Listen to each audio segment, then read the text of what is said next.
وہی آیات جس کی 4 آیات ہیں، اور ان 4 آیات کو اللہ تعالیٰ نے آخری 3 سورتوں کو ایسی تکلیف اور پیار سے اللہ تعالیٰ نے ایسی محبت کے ساتھ پیش کیا ہے کہ اس کی مثال ایسی ہے۔ ایک تو اس سورت کو سورہ اخلاص کو کہتے ہیں۔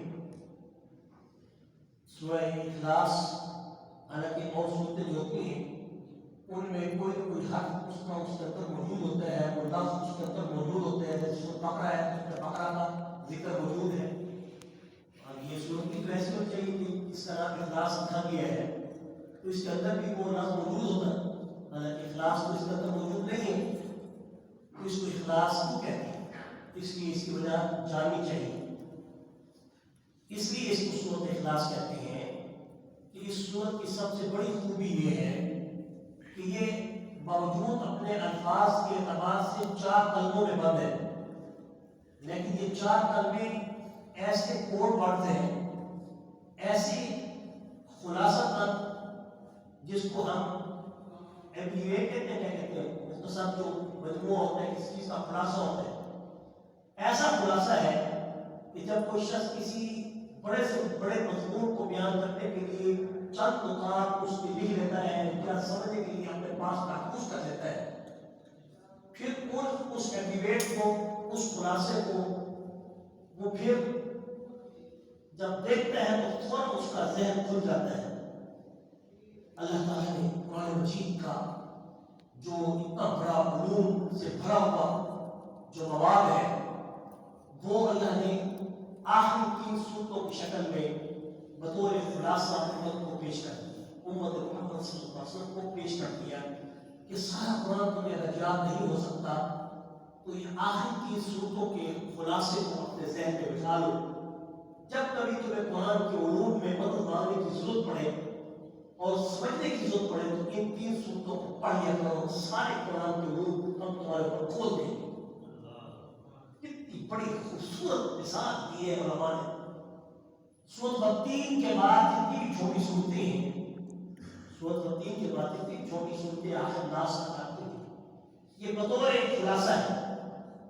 قرآن میں عقائد کا ذکر ہے، قرآن میں عبادات کا ذکر ہے، قرآن میں معاملات کا ذکر ہے، قرآن میں انسانی زندگی کی نمو کا ذکر ہے، تخلیقات کا ذکر ہے، اللہ تعالیٰ کی خدائی کا ذکر ہے، اللہ تعالیٰ کی صفات کا ذکر ہے۔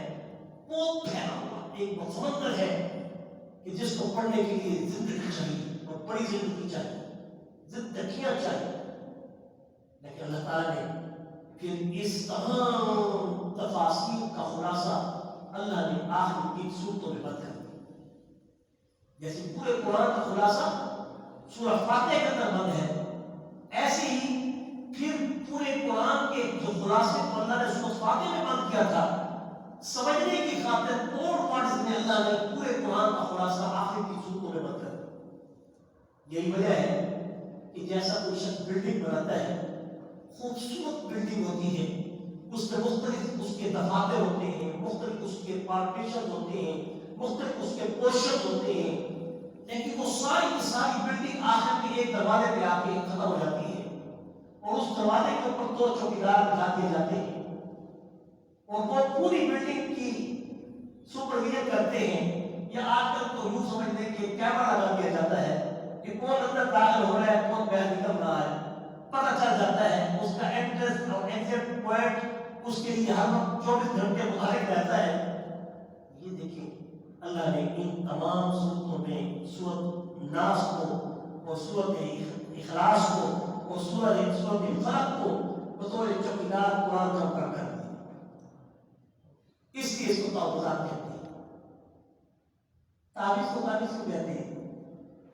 کہ وہ ساری وہ جو لکھی ہوئی کلام ہوتی ہے وہ اکٹھا نہیں کیا جا سکتا، سارا نہیں پڑھا جا سکتا، تو اس کو مختصر لفظوں میں لکھ کر اس کو بند کر کے تعویذ کی شکل میں بچے کو اس کی پہنا دیا جاتا ہے، کیونکہ یہ پڑھنے سے قاصر ہے تو چلو یہ برکت کے طور پر تو لٹکائے جائے، لیکن بطور تعویذ کسی چیز کا جو قرآن کی آیات کا استحلال ہو، کوئی غیر قرآنی الفاظ یا حدیث اور رسول اللہ کی بتائی ہوئی دعاؤں سے ہٹ کرنا ہو، شیاطین جنات کے لکھے ہوئے کلام یا کوئی جادو ٹوٹکوں کے الفاظ، تو وہ اس کی اجازت ضرور ہے، لیکن بڑوں کے لیے تعویذ کی ضرورت نہیں ہوتی، کیونکہ بڑے لوگ قرآن پڑھ سکتے ہیں، بڑے چاہیے کہ قرآن کو پڑھیں۔ آج بھی کتاب اللہ نے قرآن مجید میں ارشاد فرمایا ہے، آج جو حدیث شریف میں آتا ہے، اما عائشہ صدیقہ رضی اللہ عنہا سے حضور اکرم صلی اللہ علیہ وسلم نے کہا، اما عائشہ قرآن پاک سے ہی تم اپنی بیماریوں کا علاج کرو۔ صحیح بخاری کے حدیث، آج بھی کتاب اللہ۔ اما عائشہ نے کہا یا رسول اللہ کیسے؟ کہا قرآن کو پڑھو، جس لفظ کے لیے جس آیت کو پڑھو گے اللہ تمہارے لیے اس کو شفا بنا دے۔ بچے کیونکہ پڑھ نہیں سکتے، اس کی حسن حسین کے ایمان کو حضور اکرم صلی اللہ علیہ وسلم نے سورہ فاتحہ، سورہ اخلاص، سورہ فلق اور سورہ ناس لکھ کر اور آیت الکرسی جو ہے، آیت الکرسی کی آیات وہ سورہ بقرہ میں ہاں وہ آیات وہ لکھ کر حسن حسین کے ایمان کو بنا کر بطور تبرک ان کو پہنا دی، جس سے ثبوت مل گیا کہ آپ تعویذ کو قرآنی آیات کی شکل میں لکھ کر بطور تبرک اپنے پاس رکھ سکتے ہیں، جو نہیں پڑھ سکتے۔ انکار نہیں، اس کو اس کی شرک نہیں کہا، لیکن پھر فرمایا من اللہ کا طبیب ہو فقط اشرک، میرے باپ چھیڑ دیے تو باپ کو جب چھیڑتا ہوں تو اس کو بچھوڑتا نہیں ہوں جب تک اس کو آخر تک پہنچاؤں نہیں، تاکہ بات سمجھ میں آئے کہ ایسا تو آدمی پاسوں کہ آپ تعویذ کی بات چل گئی تو آپ تعویذ کا تصور ہو اس کا حکم، یہ بھی تو قرآن کا حصہ ہے تفسیر کا۔ اس کے بیا کا ضروری سمجھتا ہوں کہ کہیں بات آدھی رہ ہے۔ نبی کریم صلی اللہ علیہ وسلم نے فرمایا اللہ کا طبیب ہو فقط اشرک، جو شخص تعویذ کو لٹکائے اس نے شرک کیا۔ وہ اس لیے کہا کہ اس وقت لوگ جنات کے پڑے ہوئے کلام کے الفاظ کو لکھ کر اپنے بچوں کے گلے میں لٹکا دیتے تھے اور پھر جنوں سے تحفظ کرتے تھے، جنوں سے پناہ مانگتے تھے، اور جب کسی وادی میں کسی جنات میں آئے بھی آیا، جب کہیں جنات کہیں ایسی وادیوں سے گزرتے تھے جہاں پر خطرہ ہوتا تھا، اس کو لکھا پڑ سکتے، جہاں کہیں سے خطرہ ہوتا تھا کہ وہاں سے گزرتے ہوئے جنات شرارت کرتے ہیں تو وہاں ٹھہر کے کہتے تھے، قرآن کہتا ہے کہ جس کے اندر سورہ جن کے اندر پوری تشریح کے ساتھ اللہ تعالیٰ نے ان آیات کو نقل کر دیا ہے کہ وہ کہتے تھے وَأَنَّا ظَنَنَّا أَن لَّن تَقُولَ الْإِنسُ وَالْجِنُّ عَلَى اللَّهِ كَذِبًا وَأَنَّهُ كَانَ رِجَالٌ مِّنَ الْإِنسِ يَعُوذُونَ بِرِجَالٍ مِّنَ الْجِنِّ فَزَادُوهُمْ رَهَقًا۔ اور بے شک وہ لوگ اس قدر جنات سے مغلوب تھے، اس قدر جنات سے ڈرتے تھے کہ وہ جنوں سے پناہ مانگتے ہوئے ان وادیوں سے گزر کر کہتے تھے کہ اے فلاں، اے اس وادی کے جن، ہم تیری پناہ میں آتے ہیں، تو ہماری رات کو آسان گزار دے، کیونکہ لمبے لمبے سفر ہوتے تھے اور لمبی لمبی وادیاں جنگل ہوتے تھے، وہاں سے گزرنا ہوتا تھا، تو وہ جنوں سے پناہ مانگتے تھے۔ یوں ہی وہ جنات جب انسانوں کو پناہ مانگتے ہوئے پکارتے ہوئے دیکھتی تھی تو ان کا دبدبہ بڑھ جاتا تھا، پھر ان کے دل کے اندر فزادوہم رہقا، وہ اور زیادہ کھانے کی اور زیادہ دھمکانے کی انسانوں کو وہ تکلیف دیتے تھے، کیونکہ وَأَنَّهُمْ ظَنُّوا كَمَا ظَنَنتُمْ أَن لَّن يَبْعَثَ اللَّهُ أَحَدًا۔ تو اللہ تعالیٰ نے اس کا رد کر دیا کہ جنات تو تم سے بہت ہی کمزور ترین مخلوق تھے، لیکن ہم نے ان کو طاقت دی شیطان ابلیس کی وجہ سے، لیکن وہ ایک ارساتی طاقت رکھنے والی قوم تھی، مگر انسان کو اللہ نے جو قوا دی ہے، جو انسان کو اللہ نے عقل دی ہے، جو انسان کو اللہ نے طاقت دی ہے، لقد خلقنا الانسان فی احسن تقویم، انسان سے بڑھ کر کسی اور کے پاس احسن تقویم، قوت اور تقویم، قیامت اور تقویت اور تقویم کھڑا ہونا انسان کے پاس جو موجود ہے وہ کسی اور مخلوق کے پاس نہیں۔ تقویم اس لیے تقوم سے، مضبوطی سے، یہ جو مضبوطی اور تقوم اللہ نے انسان کو دیا ہے، کسی جن کو یا کسی اور مخلوق کو نہیں دیا، لیکن چونکہ تم نے ان سے پناہ مانگنا شروع کیا، وہ بڑھ گئے پناہ مانگنے کے بعد، آپ کے بار بار پناہ مانگنے کی وجہ سے ان کے دلوں کے اندر یہ ایک بات آ گئی، وسوسہ انہوں نے دیکھ لیا کہ انسان ہم سے ڈرتا ہے۔ آج بھی اگر کوئی ول پاور رکھنے والا انسان، اگر قوت اور طاقت اور جگر اور تیز رکھنے والا، اگر وہ جادو کر کے اثر انداز نہیں ہوتے. یہ عقیدے کی کمزوری کی وجہ سے ہم پر یہ چیزیں مسلط ہو جاتی ہیں. اگر مضبوط ہو کے رہو اور ان کلمات کو اپنی زندگی کا حصہ بنا کے رکھو تو کبھی بھی آپ کو اس قسم کی کوئی بھی ایسی صورت ایسی صورت کبھی بھی آپ کو نظر نہیں آئے گی جو اس وقت ہمارے مسلمانوں میں اور مسلمانوں کے بچوں میں اور خاص طور پہ عورتوں کے اندر یہ توہمات اور یہ وسواس جو گھر کر چکے ہیں. آج ہمارے عقیدوں کی کمزوری کا نتیجہ ہے. اگر عقیدہ مضبوط ہو اور عقیدہ مضبوط کرنے والی یہ وہ صورت ہے جس کو سورۃ اخلاص کہتے ہیں. اس لیے اس کا نام سورۃ اخلاص ہے کہ تم اپنے آپ کو پہلے خالص کر لو. اپنے آپ کو کیا کر لو؟ خالص کر لو. کس میں خالص کر لو؟ اپنے آپ کو خالص فی عبادت کر لو. اپنے آپ کو خالص فی توحید کر لو. اپنے آپ کو خالص فی دین کر لو. تم خالص فی دین ہو جاؤ.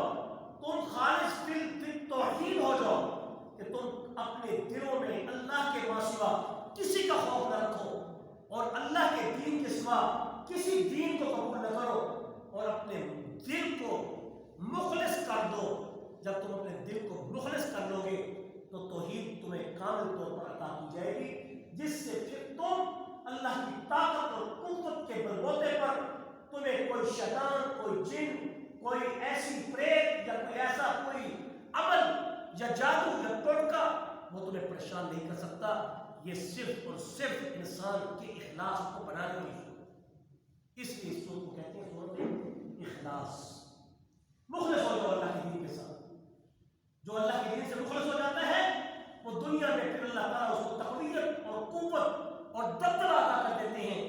اور میں نے اپنی آنکھوں سے دیکھا ہے اور اپنے بزرگوں کو دیکھا ہے, ان اولیاء کو میں نے ان کی خدمت کا شرف حاصل کیا ہے کہ جن سے شیاطین جنات ڈرا کرتی تھیں اور وہ کوئی عامل نہیں تھے, چلا کش نہیں تھے, لیکن وہ کسی پر جن اگر کوئی آ بھی جاتا تو ایک ہی تھپڑ سے یا ایک ہی دھڑک سے اس کو ایک ہی جھڑک سے اس کے جن کو بھگا دیتے تھے. اور الحمدللہ اپنے سامنے دیکھیے ایسے مریض کہ جو تختے بن کے آتے تھے ان کو اللہ پاک شفا دیتے تھے. مگر یہ سب کچھ تب حاصل ہوگا جب انسان اپنے عقیدے کو سب سے پہلے پاک کرے اور صاف کرے. یہی وجہ ہے کہ اس سورت کے پڑھنے والے سے اللہ تعالیٰ بھی کہتا ہے کہ جو شخص اس سورت کو کثرت سے پڑھے گا وہ اللہ تعالیٰ کا کیا ہو جائے گا؟ محبوب ہو جائے گا. جو اس سورت کو کثرت سے پڑھے گا اللہ تعالیٰ کا محبوب ہو جائے گا, کیونکہ اللہ تعالیٰ کو موحدین سے بڑی محبت ہے اور مشرکین سے اللہ تعالیٰ کو نفرت ہے.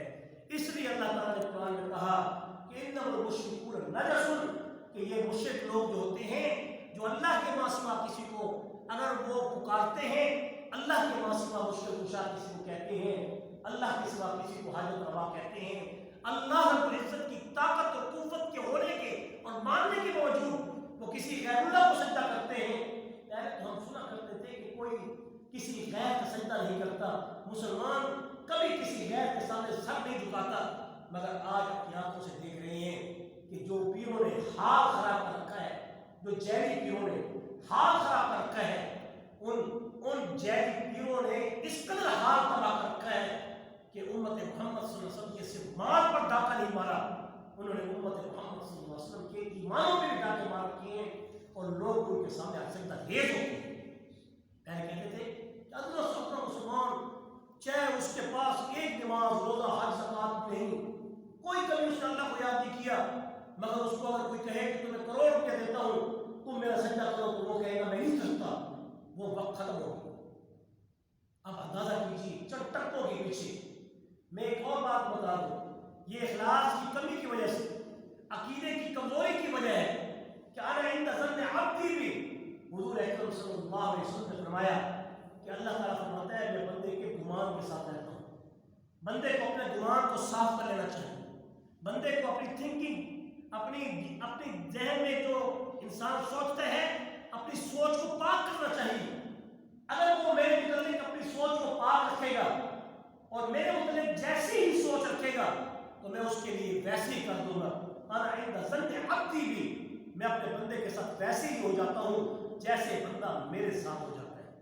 اب آپ کے لیے کیا مقصد؟ اب یہ مقصد، ایک شخص دربار پہ جا رہا ہے، وہاں منت منوتی پیر کے نام پہ دے رہا ہے، قبر کے نام پر جا کے وہاں پر بکرا ذبح کر رہا ہے، قبر کا جا کے طواف کر رہا ہے، کسی دربار کو جا کے چوم چاٹ رہا ہے اور نیت یہ کر رہا ہے کہ میرا کام فلاں ہو جائے۔ اللہ کہتا ہے جا تیرا کام ہو جائے، ان للہ، اس لیے ہو جاتا ہے۔ وہ کہتے ہیں دیکھو میں فلاں کے دربار میں گیا، میں نے منوتی چڑھائی، میں نے منت چڑھائی، میں نے نظر کیا، میں نے نیاز دی، میرا کام ہو گیا۔ میں نے ایسے ایسے لوگ دیکھے ہیں جو بیت اللہ میں طواف کرتے ہوئے انہوں نے اللہ کو پکارنے کی بجائے فون پہ کہا جاؤ فلاں دربار پہ اتنی دیگیں دے دو اور تاکہ ہمارا کام ہو جائے۔ اللہ کے گھر بیت اللہ میں ٹھہر کر جو دیگیں چڑھا رہا ہے کسی دربار پہ اور اس کے گھر میں پڑوسی بھوکے مر رہے ہیں، اس کی ماں اور بہن اور بیٹیوں اور اس کے باپ کو پوچھنے والا کوئی نہیں، اور وہ درباروں پہ دیگیں چڑھا رہا ہے، پیروں کی تجوریاں بھر رہا ہے، یہ باتیں بتانی ہوں گی۔ آج کہتے ہیں کہ فلاں پیر کی زیارت کر لو اور اس کا ذکر کر لو تو تمہاری بگڑی بن جائے گی۔ بڑے ہی نادان ہیں، اس لیے بن جاتی ہے کیونکہ انہوں نے عقیدے ایسے بنا لیے ہیں۔